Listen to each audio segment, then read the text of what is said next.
ಸರ್ಕಾರಕ್ಕೆ ಸುಳ್ಳು ವರದಿಗಳನ್ನು ನೀಡುವ ಮೂಲಕ ನೂರಾರು ವರ್ಷಗಳ ಇತಿಹಾಸವಿರುವ ಮುಸ್ಲಿಮರ ಶ್ರದ್ಧಾ ಕೇಂದ್ರವಾದ ಜಿಲ್ಲೆಯ ಕೊಡವೂರಿನ ಕಲ್ಮತ್ ಮಸೀದಿಯ ಜಾಗವನ್ನು ಮರಳಿ ಸರ್ಕಾರಕ್ಕೆ ಹಿಂದಿರುಗಿಸಲು ಜಿಲ್ಲಾಧಿಕಾರಿ ಹಾಗೂ ಶಾಸಕ ರಘುಪತಿ ಭಟ್ ನಡೆಸುತ್ತಿರುವ ಹುನ್ನಾರ ಖಂಡನೀಯ ಎಂದು ಕುಂದಾಪುರ ತಾಲೂಕು ಸಿಎಎ ವಿರೋಧಿ ಹೋರಾಟ ಸಮಿತಿಯ ಅಧ್ಯಕ್ಷ ಸಾಮಾಜಿಕ ಹೋರಾಟಗಾರ ಶಶಿಧರ್ ಹೆಮ್ಮಾಡಿ ಹೇಳಿದರು. ಅವರು ಮಿನಿ ವಿಧಾನಸೌಧದ ಕಚೇರಿ ಎದುರು ಜಸ್ಟಿಸ್ ಫಾರ್ ಕಲ್ಮತ್ ಮಸ್ಜಿದ್ ಹೋರಾಟ ಸಮಿತಿಯ ನೇತೃತ್ವದಲ್ಲಿ ನಡೆದ ಪ್ರತಿಭಟನಾ ಸಭೆಯಲ್ಲಿ ಮಾತನಾಡಿದರು.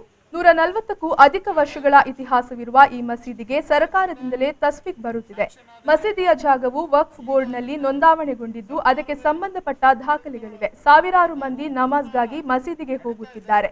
ಇಂತಹ ಮಸೀದಿ ಜಾಗವನ್ನು ಕೆಲವು ಶಕ್ತಿಗಳು ಮಧ್ಯಪ್ರವೇಶಿಸಿ ಇಲ್ಲಸಲ್ಲದ ನೆಪಗಳನ್ನ ಹೇಳಿ ಸ್ಥಳೀಯ ಮುಸ್ಲಿಮರ ಮೇಲೆ ಷಡ್ಯಂತ್ರವನ್ನ ರೂಪಿಸಿದ್ದಾರೆ ಎಂದು ಹೇಳಿದರು.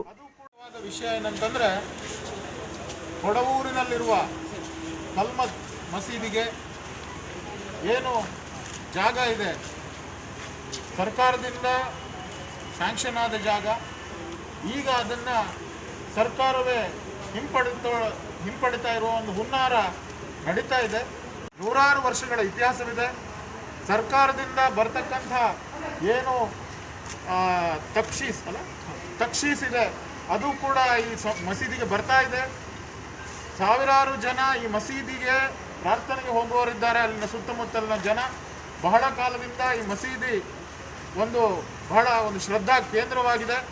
ಇಂಥ ಒಂದು ಮಸೀದಿಯ ಜಾಗವನ್ನು ಹಲವು ಕೋಮುವಾದಿ ಶಕ್ತಿಗಳು, ಹಿಂದುತ್ವವಾದಿ ಶಕ್ತಿಗಳು ಅಲ್ಲಿ ಮಧ್ಯಪ್ರವೇಶಿಸಿ ಏನೇನೋ ಇಲ್ಲದ ಸಲ್ಲದ ನೆವಗಳನ್ನು ಹೇಳಿ ಒಂದು ಕೋಮುವಾದಿ ವಾತಾವರಣವನ್ನು ಸೃಷ್ಟಿಸಿ ಅಲ್ಲಿ ಇವತ್ತು ಒಂದನೇದಾಗಿ ಅಲ್ಲಿನ ಸ್ಥಳೀಯ ಮುಸಲ್ಮಾನರ ವಿರುದ್ಧ ಒಂದು ದೊಡ್ಡ ಷಡ್ಯಂತ್ರವನ್ನು ಇವತ್ತು ಅವರು ರೂಪಿಸಿದ್ದಾರೆ.